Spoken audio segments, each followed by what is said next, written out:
Hello, Handi. Hi, hero. Welcome to the session. Thank you for having me. Okay, so first of all, it's so good to see you after such a long I know, you time. too. You too. When I saw you people in Big Brother house, I was very shocked though. Yeah? Very, very shocked. So, let's start with how you're feeling. How are you? I think it's a little bit of bitter, sweet feeling. I'm happy to be outside. Not saying I didn't want to be there till the last day, but like I'm happy like having to come outside, seeing faces, being in that house. It's nice, but it can be draining. You're there with different people because normally Wanni and I, we don't like, I don't want to say we're not a people's person, but like being around people for Wanni and I is kind of hard. So having to like stay with different people, meeting different characters and everything was a little bit overwhelming, but it was great. Bitter in the sense that I left Wanni, love of my life, in there. I saw how distraught she was. I mean, the thing is that I prepared for the worst. So I went to a big diary session. I think TJ and I would leave, and he was asking, like, I'm not saying I'm boring or anything, but I don't know if I've given enough for the people to want to vote me in to keep me that long. But if they leave one in the house, I'm going to be happy regardless because at least there's still one of us pushing for this thing. So when they evicted me, I was okay. I didn't even shed a tear outside waiting before Ebuka called me on stage. But as soon as I heard Sean got evicted, I just broke down because I'm like, who's going to be with this girl now? Like, imagine losing two best friends in one night. It was so hard for me. I was thinking of how she would cope. And from what I gathered in the house before I left, like not everybody related to Wanni so much, like really related to me. So it was just like Wanni's going to be in there alone, people that don't really understand her. So I was really sad. I was worried for how she would cope. But then Wanni's one of the strongest women I know in this life. So I'm like, okay, my girl will handle this. So it's been good. And then coming out, the love, I'm like, God. One thing I struggled with a lot was in the house was we entered the house as a pair. So I was a lot of times in my life I always hid under the fact of the Wanni X Handi brand, it can cover the two of us. Okay, it's Wanni X Handi, it's the twins and everything. So after dissolving the group, I just like figured out that it's Handi that will be shown to the world. Do I have enough to give to these people? Am I enough? So I was like always struggling with that in my head. And when I came out and I saw like the love, big H, I love you for you, I love who you are, peace of mind, all of that. And like, I was just overwhelmed because like, these people love me for me, not because of the Wanni X Handi brand. It's just Handi. And it was such an amazing thing to see. So yeah, it's been great being outside. Okay, so I think I'm going to speak from a very privileged position. Privileged position being that I've known you and Wanni since 2016. Yeah. And Don't tell. I know. I've not just known both of you from a professional point of view, also from a very personal point of view. One thing I think I really, really love and appreciate about your bond. I've seen twins, not all twins have that sort of special bond. This is how you've always supported each other. A lot of people a lot of people might give into sort of comparisons, but your bond is so tight that nothing can break it. Nothing. Almost literally nothing. You're always happy supporting Wanni. You've never at any point felt like, the spotlight is too much on Wanni and less on you. Never. I have never seen that in the trajectory of your friendship. Never. And your relationship with your sister. You are happy playing what some people might call backup. I don't mind it at all. You don't mind it at all. You don't feel anywhere. Like, I remember the first time, I think you guys just moved to Lekki Phase 1. Yeah. Then, and you just started DJing, right? You just got your laptop. And you guys were telling me that, hero, we know we've tried out a lot of things since after we all lost our jobs. Because, in fact, you know what? It's your thing. It's your thing. So let me just hold on to that story and let's talk about your journey. Because I know in the house there was a time that obviously when Wanni and Ruthie had the fight and, certain things were said about, you people sleep around and all of that. Yeah. You almost came as if your hustle was belittled and a lot of people did not understand that you guys have been grinding for a very long time. So can you just take me through that hustle journey? Okay, so before Linda KG Media, we actually did MTV-based DJ search. We got to top 4, but we didn't win. I guess we're not ready yet because looking back at the experience, I don't think I was ready. And if I had gone into the media at that time, I don't think this would have been my story. So we didn't win, and it was kind of devastating. But then we were almost finished. I think we were in final year, and after that finished, I think Bbnaija search, the VJ search came up. I'm like, oh, Wanni was like, let's just do this thing. Oh, we're leaving school. There's nothing to do. It's good if we just do this thing. We just finished MTV-based VJ search, made it to top 4. And I think they would like us. Like, okay, fine, let's do it. We did it, and we got into the KG media. You know how the journey was. The viewers don't. You know, it was like we got here. We had this high hope of coming into this place. And like, KG, she's a big name now. Like somebody I respect so much. And we got there, but I don't want to talk too much on everything that happened there. It wasn't all that we expected. And then we lost our jobs, and there was nothing to do. It was just like being thrown in this in the world after like having such high hopes of coming to Lagos. We stay on the mainland. We didn't have a space to stay on the island. We would leave the house by 3:30 a.m. every morning from the mainland to make it to work early, because you know how it was that time. If you don't come to work early, they'll lock you outside. And then you'd leave the office early, but because of the traffic going back to the mainland, you get home by maybe 11, 12, and you have to sleep and wake up again by 3:30 every day to make it to work and back. And then one time it got so bad, I was like, oh, when he was spending all about money and transportation, the salary on transportation and feeding, what can we do? We started sleeping in the office. God, we'll sleep in the office with the camera guys and everything, and we'll have our baths behind the office. We're trying to do so fast so nobody comes to see us. But before daybreak, when in the office, smiling and so happy, nobody knows what's going on. Everybody's going home. When I are back in the office, trying to sleep in the dressing room. It got so bad. I don't want to say who. Started saying we're stealing clothes from the dressing room. Like the cameraman, everything was just like very depressing at that point, but nobody could see it because we would always smile, always be happy. Let me not even go too deep into that. That happened, and then we lost the job, and then we didn't have any place to stay on the island, and it was just, what are we going to do? What are we going to do? We jumped from here to here, but nothing was happening. So what would happen after that? I also think I need to clarify something. It's not like you guys are fired.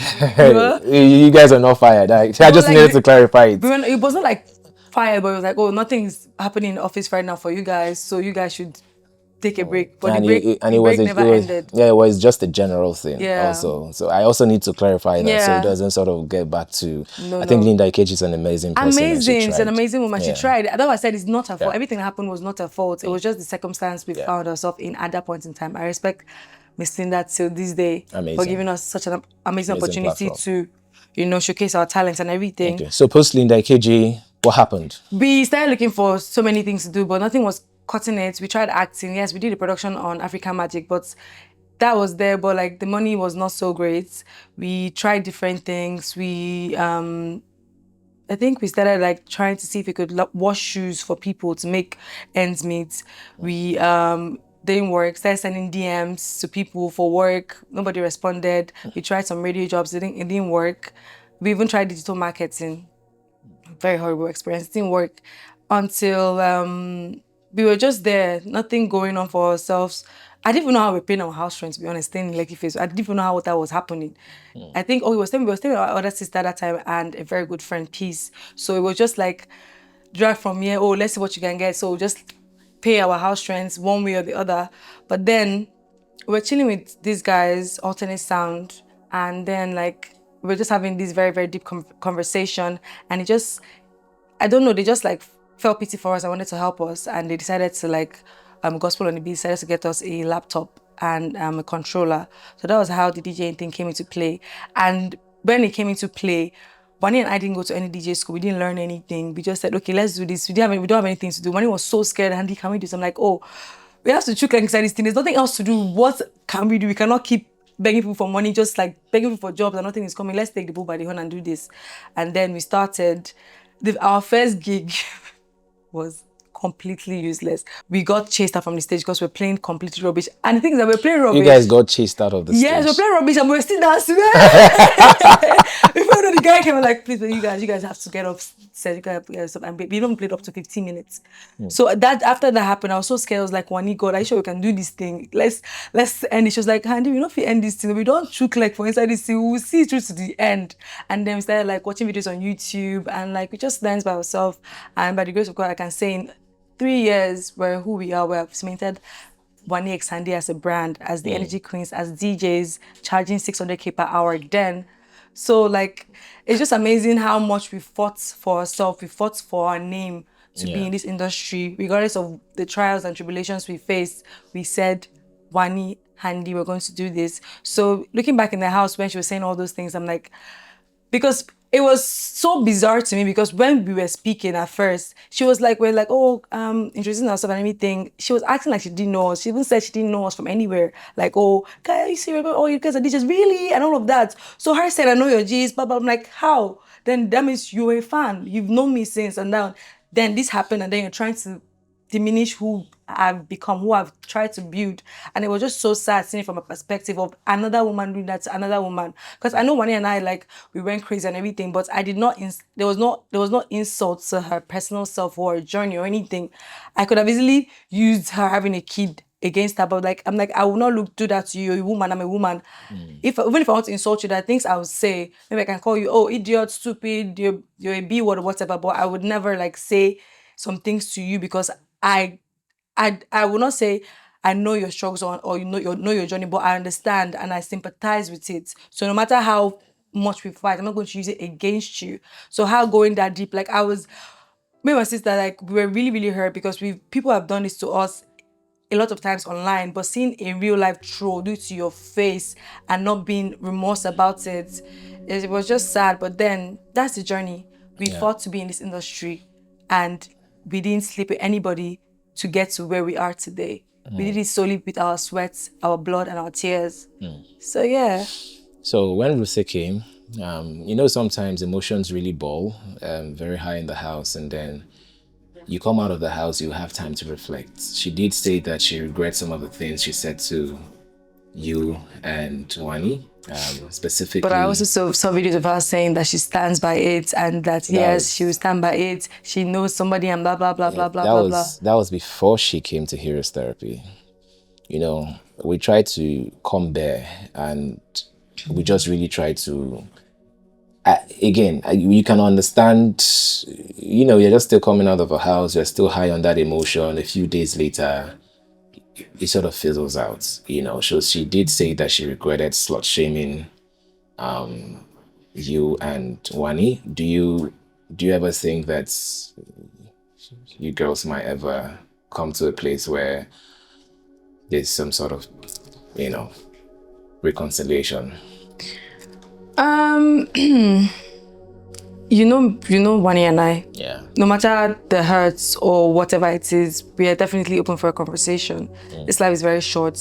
Anything can happen tomorrow, and like you don't want to have that on your conscience. And like me, I'm open for reconciliation, but right now I don't know about friendship or anything because I'm scared that somebody that can do that to you off the top, I don't know what you're capable of. So it's just like scary. But then, if she was to come around and ask for a chat or whatever, we'll definitely do it. Okay. What has been the biggest misconception about yourself and maybe the duo? What is that one thing you wish that people would just stop doing or saying? What is that one thing? Should I be very honest? Yeah. Nothing. Because I don't care what you say. You can come, you can start shaming me and Wanni. It's not the first time. You can say whatever you want to say. I don't care about clearing misconception. Have it. My dear, it's true. Anything you think about me and Wanni is true. Like I don't claim to be God sent or the best or anything, but one thing I know is I know who I am. I know my identity. So no matter what anybody says about Wanni and I, slut shaming, raz, it doesn't faze me in any way. Because I can't judge you without getting to know who you are, but then a lot of people, they're not the same and they're not like that. So no matter what you say about me, it's fine. If you want to know Big H, or only one Wanni, or Wanni X Handi as a duo, you try to look inside and find it. But if you don't and you want to slut shame, do whatever you want to do, say whatever you want to say, it's up to you. Kudos. Handi. Hero. Yeah, I just recalled when you just said they chase people out of the stage. I remember, I'm trying to remember. I think it was a mini flat when you guys just moved into the Yeah, the one at the big queue. Yeah, you guys said, let's play something for you, and you guys made the transition. I was like, okay, that's nice. You guys were so hyper. I'm like, I'm trying to believe us. that's nice. I swear, I'm telling you, it was not the See, when I best. suffer, I don't know how TikTok am, but I know you girls really, really, really suffered, and it's such an inspirational story, an inspirational journey, and I think I count myself privileged to have seen these things firsthand. Thank you so much, and I'm genuinely really rooting for you guys. Thank you so much in life. I'm not just talking about the show. I'm talking about in life. So can you now let's go deeper into family. Why are you girls so hardworking?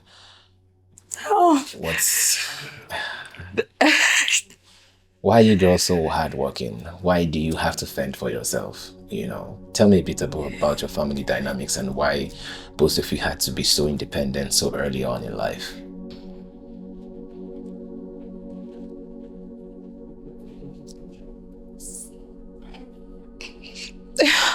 Sorry.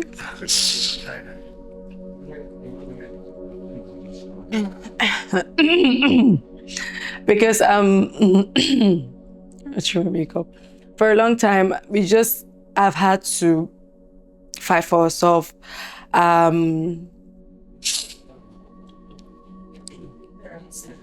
Thank you.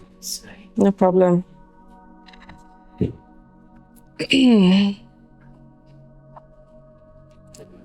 So yeah, like I was saying, growing up, we come from a very okay family. My dad had a job with CBN, so the things that everything I'm saying, I don't want to portray my dad in a bad light, but then I have to say what I have to say. Growing up was good. We went to good schools, good universities. My dad paid our fees and everything, but it just seemed like after university, like we were just left on our own and abandoned. And I remember even through all the struggles Wanni and I were having after school and everything, my dad was not there.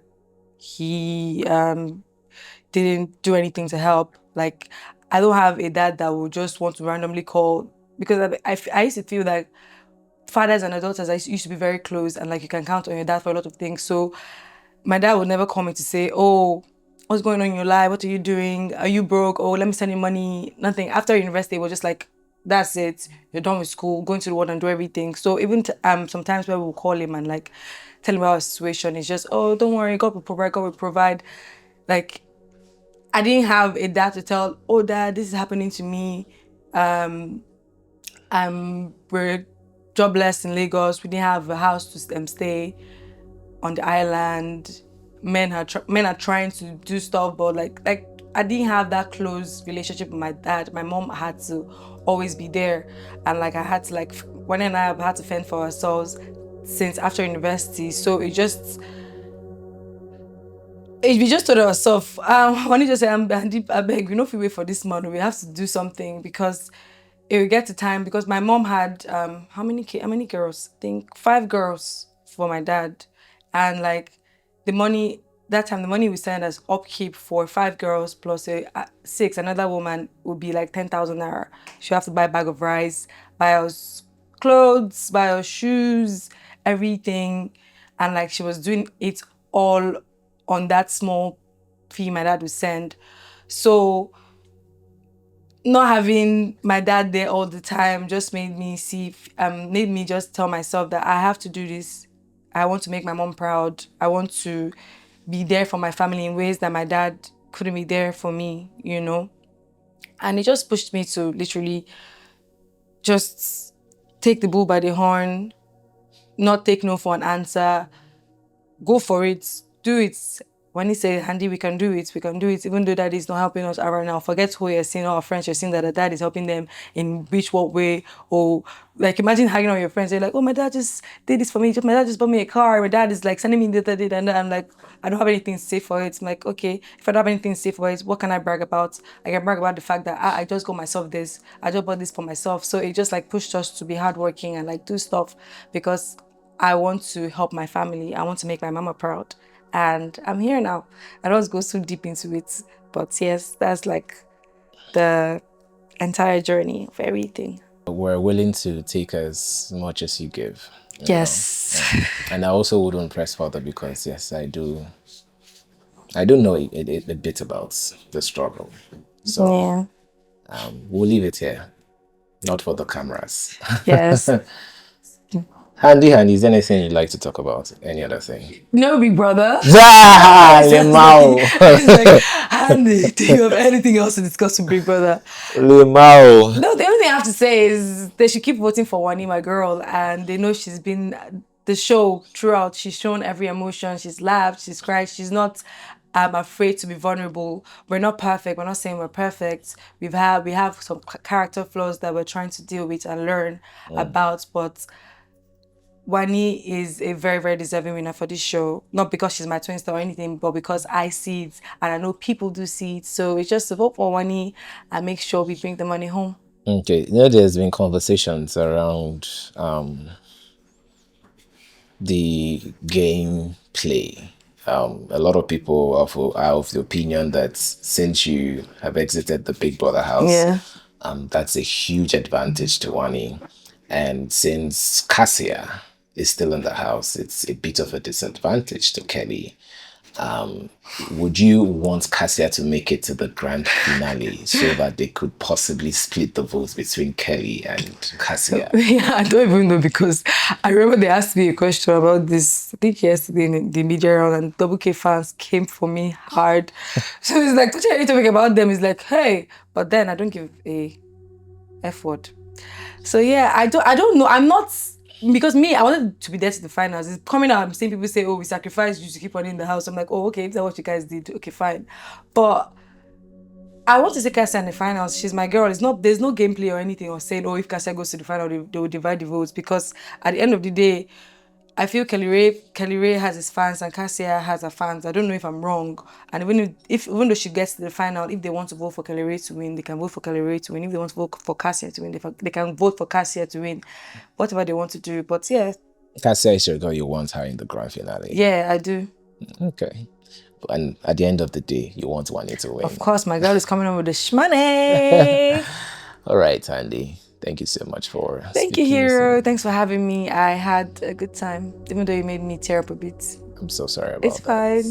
Don't worry. But I mean, you know that people cried on that show. Like if they were to make a collage, like you can have entire 1 hour content crying Wanni and Handi. So people just say, Wanni, you don't go and cry there. Don't go and cry there.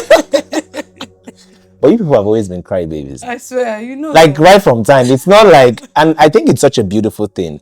First of all, medically, I'm not a medical doctor, but when you cry, it sort of washes all the dirt from your eyes. Yeah. So maybe the reason why people have such beautiful eyes is just because you're such a sweet talker. Look no, at you. I'm being serious. Look at me, I have red eyes because I don't cry enough. I just bundle up all the emotion until it wants to explode in my chest. Like this, I'm carrying plenty problems. Man, now they chop money. Stop it, I like it. But yeah, I wish you all the best. Yeah? Thank you so much, Hero. All right. High five. High five.